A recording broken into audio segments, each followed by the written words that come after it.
Hey there. I've been getting a little bit of feedback on some of my videos, and there's quite a few people who have chimed in and said, uh, "Why don't you show some more of the actual code and sort of geek out a little bit?" And um, some people have commented that the Jeepride script is hilarious and full of funny comments and all that stuff. And so I'm just gonna take a look at it and see. I've also got feedback before doing these videos internally from the remaster crew. I got to talk to that guy a little bit about some of the scripts. He had a lot of laughs, and looking back at this, I've been through this once, and there's some really funny stuff and things that I wouldn't do. And so I've wrote down some big talking topics and want to go through them. So the first thing right off the bat is this is a monster script. It's like, I don't know if you can tell how many lines there are in VS Code. I don't know how to do that, but okay, yeah. If I click on the last line, let's go to the end. Control end. It's 4,000 something lines. I mean, I've seen worse, but that's pretty bad. We should strive to break it down. And a good point in scripts, particularly single player scripts, is the add start.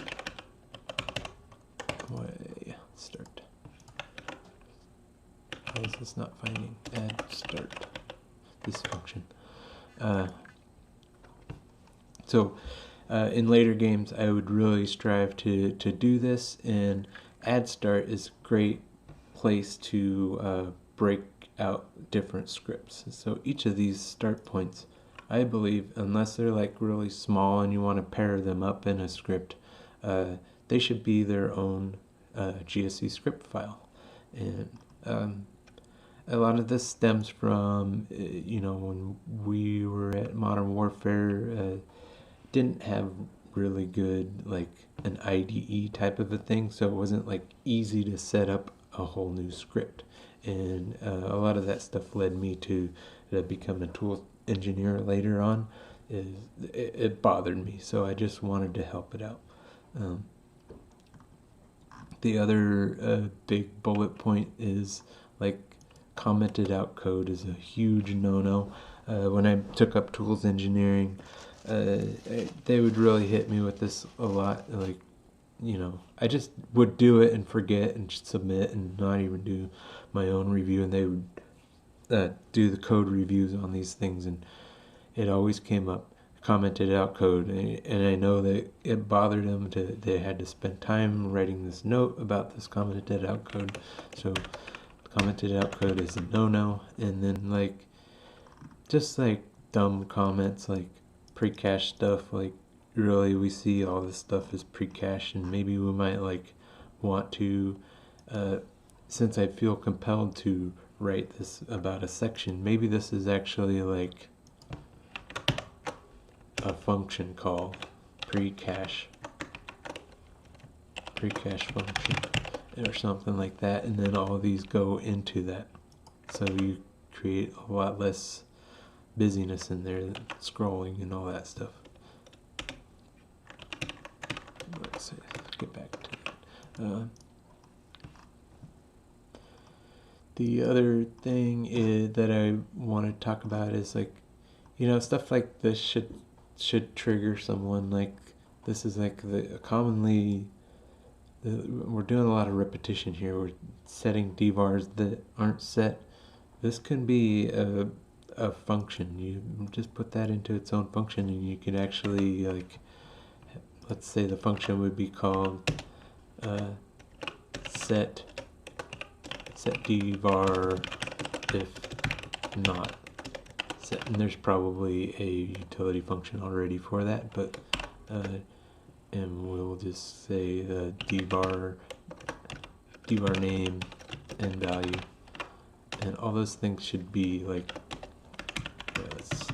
I know this isn't right, but I'm just doing this for reference. But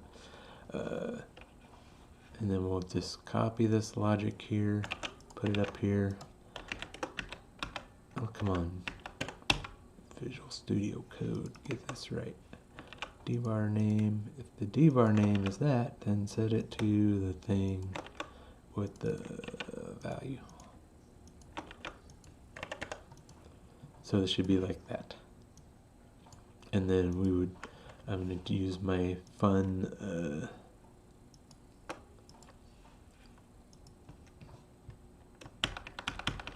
and then we can get rid of all this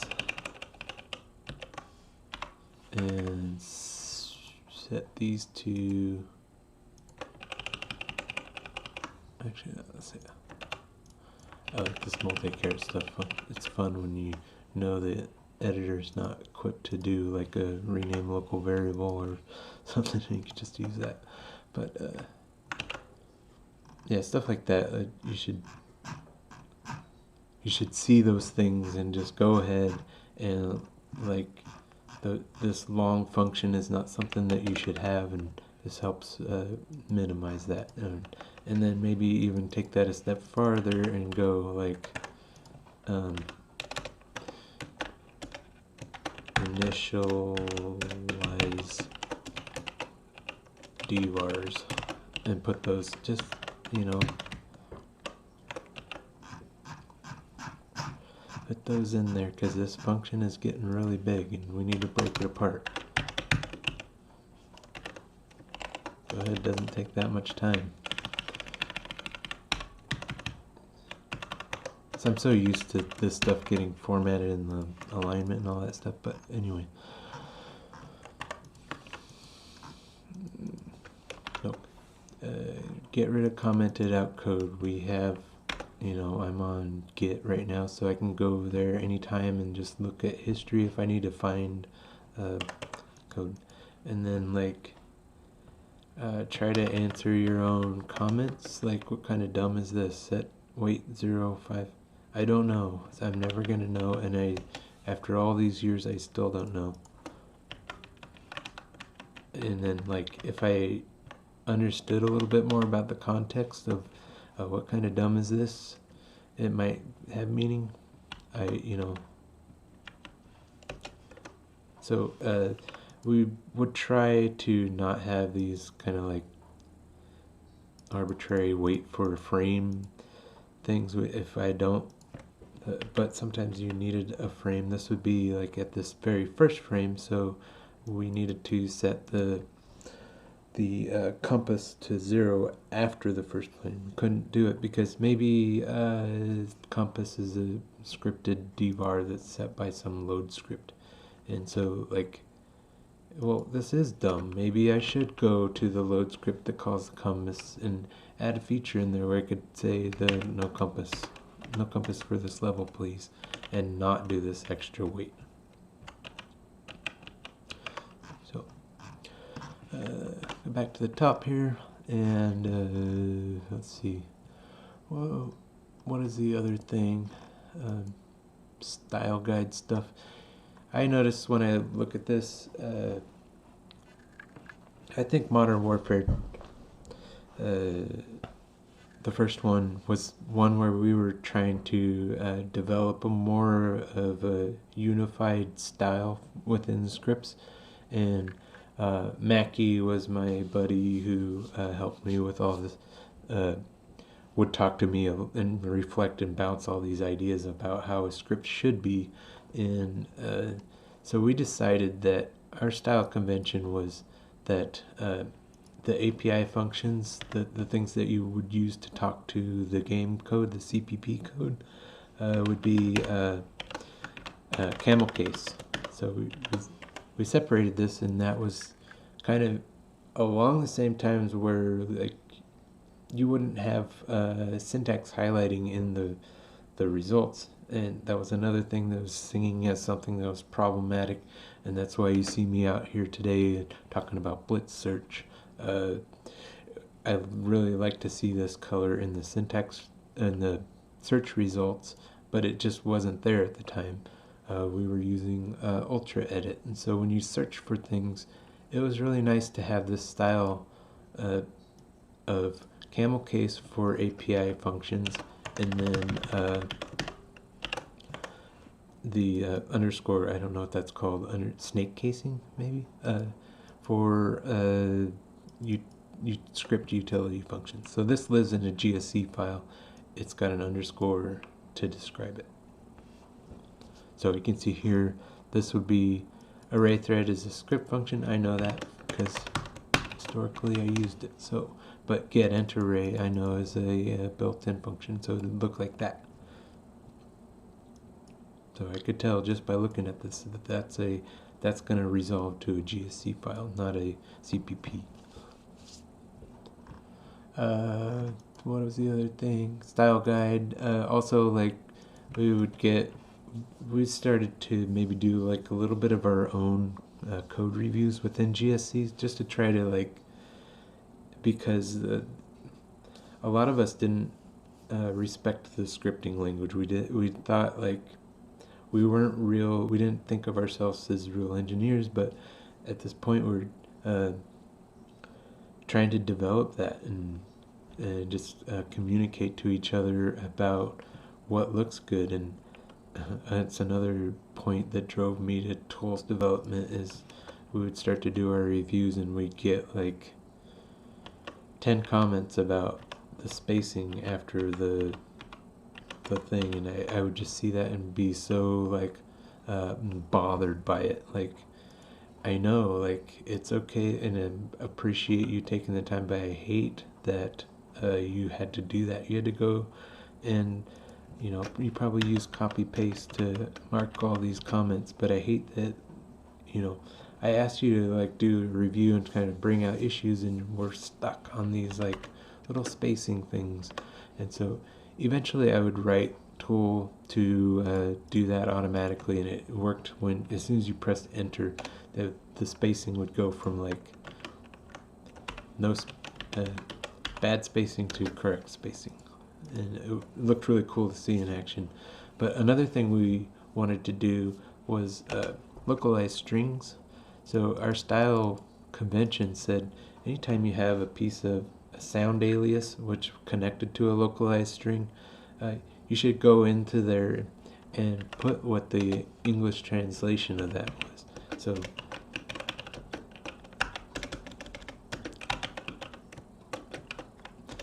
this is probably a bad example because these I think add starts was developer only, and we kind of put an enforcement on the display functions to make sure that they were all localized. So we were we just want to make a string in there, and but we ended up caving into that and just went ahead and localized our start points here.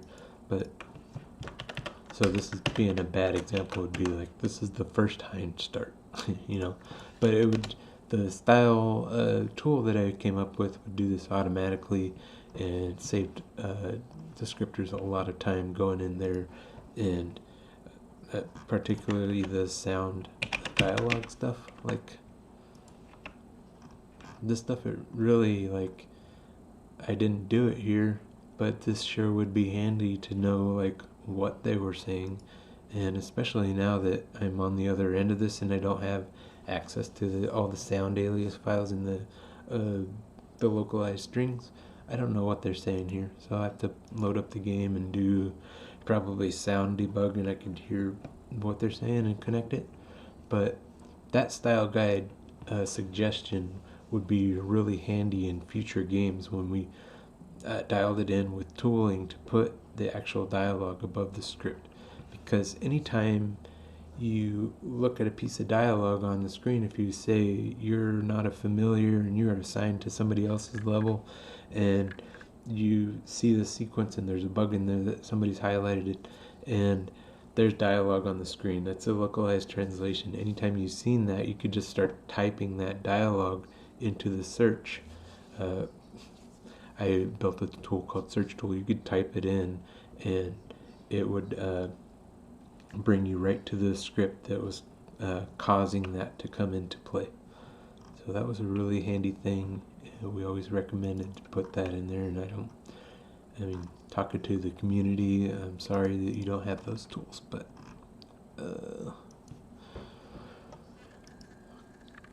commenting dialogue is my yeah, that's what I just talked about. And then the last thing I want to talk about here is just having confidence in your code. Like, I would write stuff like, I use the word ghetto a lot, so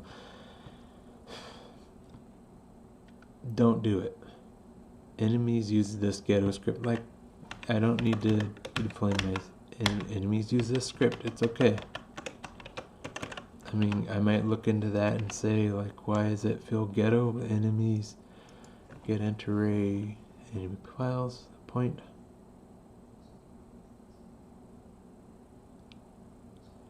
I mean, this is fine. Like, why do I need to call it a ghetto function? There's a pile of points.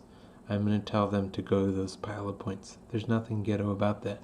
Have a little bit of confidence in your code. You don't need to say that your stuff is ghetto or it's a hack. Like, it's not a hack. It's fine. It's fine, young Nathan. Don't do this stuff. Ghetto tag, ghetto tag. Okay, Jeepride crash reboot, ghetto tag. No symbols found. I'm just having fun with all this stuff here, so. Oh, there it is. Ghetto tag.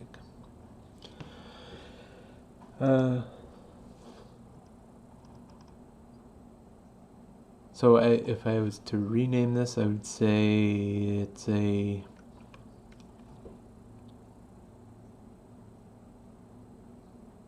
I'm trying to ghetto tag create.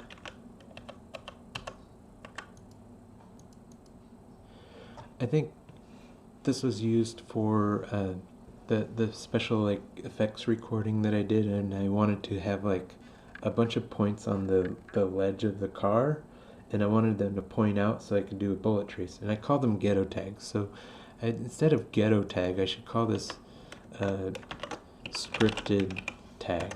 Like, it's a scripted point, and stop calling these ghetto tags. Scripted tag. And so it just looks a lot nicer, and you don't, it's not ghetto. It's just a part of the process. Sometimes you gotta write some code that is not ideal, and this is kind of like, some of it's a little bit of me complaining about my sandbox. It's not right. I don't feel good about this, and whatever. No, it's fine. Just you won't catch me calling my functions hack or ghetto. It's just, it is what it is. You can come to that conclusion when you read the code, but just show some maturity in what you write. Hack. Let's see how many times I write hack. Hackerish. Maybe this should be made better into a utility function. It's here, as it is here, it's a bit too hackery-ish. Okay, yeah. So like I was having a...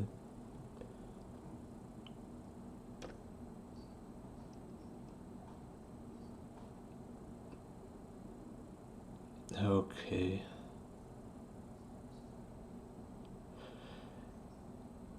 Yeah, this is probably never going to be good. We probably... if it's...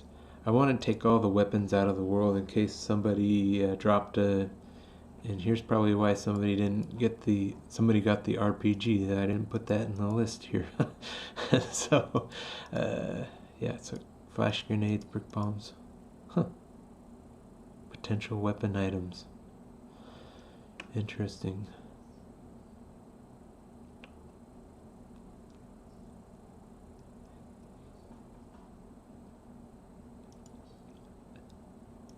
I mean, this is almost good. Like, it clues me in. Like, I don't feel good about writing this function, but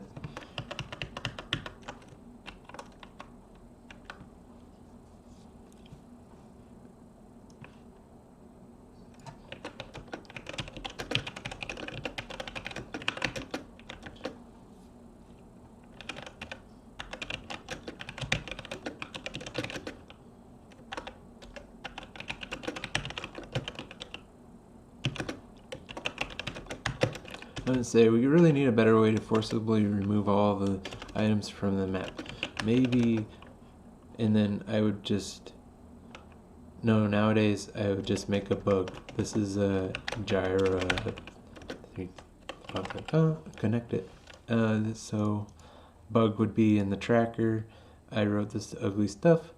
So, and here's a comment so that when you search for the, you could also reflect that in the bug and come and fix this when that feature was done.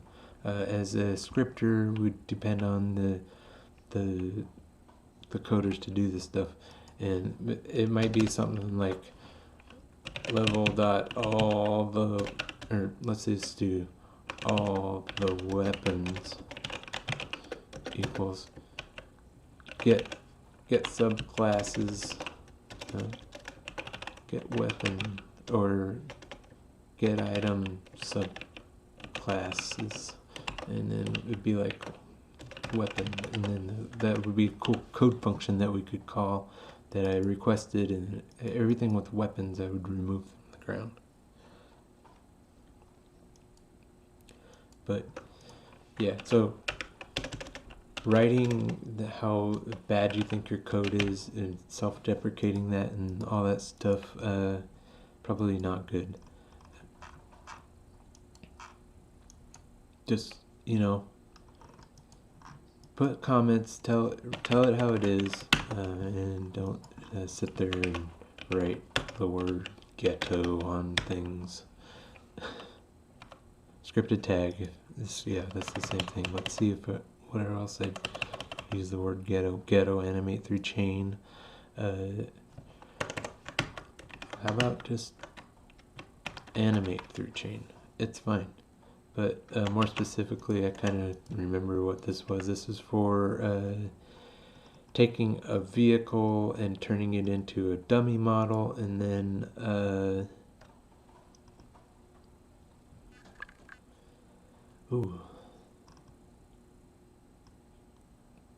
doing all kinds of special stuff on that place. Like, there is a bad place. Ooh. Bad places were fun. You could tell the AI systems in the code, you just put a bad place and the guys would just run away from that. They wouldn't want to go in there. But anywho, yeah, this is a real thing that's used and it's useful. We don't need to call it ghetto animate through the chain. Just call it animate through the chain. What I think I was referring it as ghetto is, I felt like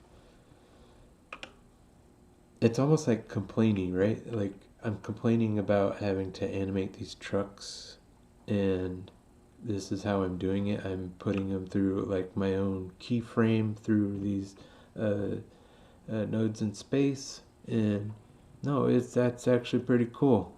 Let's not use the word ghetto. In my vision, I had 1,000 animators that I would hire, and just each one would be spectacular and but it wasn't realistic with the paths with the number of places where a car could crash along that path. You had to just do a lot, and so the quality, it didn't matter. We weren't looking at those with the microscope. The player was busy shooting at guys, and it was more impactful just to see it happen, just to see that car go off the edge, even though it was kind of cheesy looking and didn't have the right kind of weight to it. It was just cool to see that I shot that car, and where I shot that car went off the road, and that was in the player's head, and it was okay. It was not ghetto. It was good. So yeah, just that's the last lesson I want to try and get out of looking at my old script. I'm about done with looking at this. It's really bad. But one of the most memorable pieces of gameplay I ever did was Jeepride, and even if the code underneath it looks bad, it's all about the player's experience. Just if I had to talk to my younger self, this is now almost what is this, 15 years since that? More than 15 years ago. So I would tell my younger self, stop calling stuff hacks, stop calling it ghetto. Don't leave a bunch of commented out code in your stuff. Follow style guide. I know you didn't have the tools back then to make these the right styles. What else would I say? I would say great job on the game, but as far as this stuff goes, be mindful of like how you write things, and learn better English, and try to name your stuff be more descriptive in your naming. Shorter functions, like if you have long functions, try to pick them apart and make them separate. Go ahead and go through the work to do that, because you never know when somebody's going to come back to it. And somebody did come back to this script, and it came back as the remaster. I mean, those guys weren't just remastering the art. They were adding scripts to it, and somebody had to come in and look at this stuff. And so it is important. Like, you're not like one and done, especially like the mindset of a single player scripter. Like, nobody's gonna look at this. This is open source now, and it's out there, and people are looking at it and laughing at it. So note to younger self, try to have more respect for your code, no matter where it's at. If you don't understand the language, don't grovel in the code.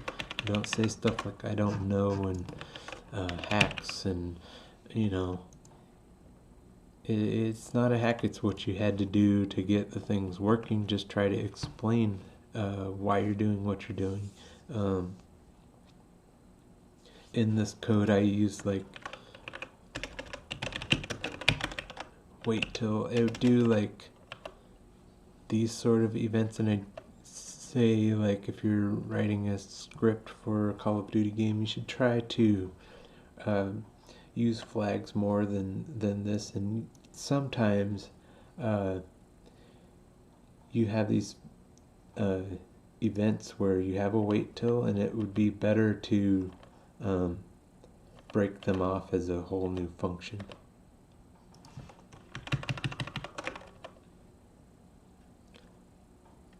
Explode or animate.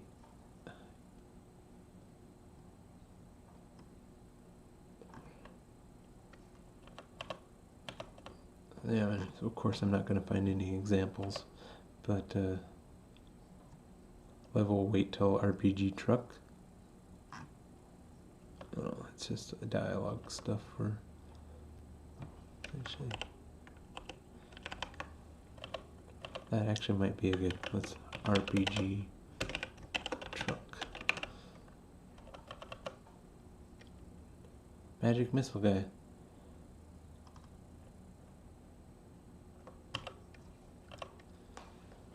So I could consider, if there wasn't all this setup here, and even then it's just a dialogue, I could consider making this, instead of a notify, have it be like a direct thread call. So those could, no, that's not right. So maybe that's not a good example. So that dialogue is Captain Price is on the car, and there's a whole different script with the guy over there getting ready to shoot the RPG. So they need to connect somehow, and that's a notification from script A to script B. Like, dialogue for Price is going to be like, I'm going to talk about that RPG guy now, and he's waiting for that notify from the truck. And also, you don't want that to be like a function call from the truck. That's kind of weird. They're kind of disjoined, and that's pretty appropriate for what I was trying to do there. But I have seen places where you have a wait till some event on a different part of the level, and it would be better, especially when there's like, if this wasn't a loop and it wasn't a thing, it was like a one-off. Maybe think about having that be a function call from the notify site instead of waiting for it. And it happens sometimes. It's just like an organic thing where you're writing the script and it feels like, I'm gonna wait for an event on this other thing and then do the stuff in the same sequence. And it depends on like what it looks like. Sometimes you have all these local variables that you need to use, but if you can, try to get your head around just making that a function call or something from the other things. But that's it. Style guide wise, this is something that I don't know that we had a script, but as a tools engineer, we always wanted to have the brackets in here. Just good habits, and also like you kind of run into stuff where you accidentally, like, I don't know accidentally, but want to add another line to it, and it's actually going to happen anyways. It's not in the scope. So we just wanted to always have those framed up and not be so concerned with vertical space. It actually kind of like breaks it up for me anyways, breaks things up a little bit, makes it easier to visually digest when it's like this. But like if you're writing your code well enough to where you're splitting off large functions, this extra space isn't going to matter that much. It's not a huge scroll. No, also I'm like recording this on a portion of my screen, so on my desktop it's like 4 times this much space, and so like that's really not that much.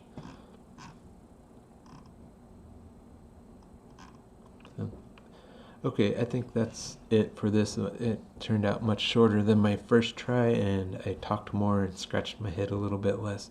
So thanks for watching.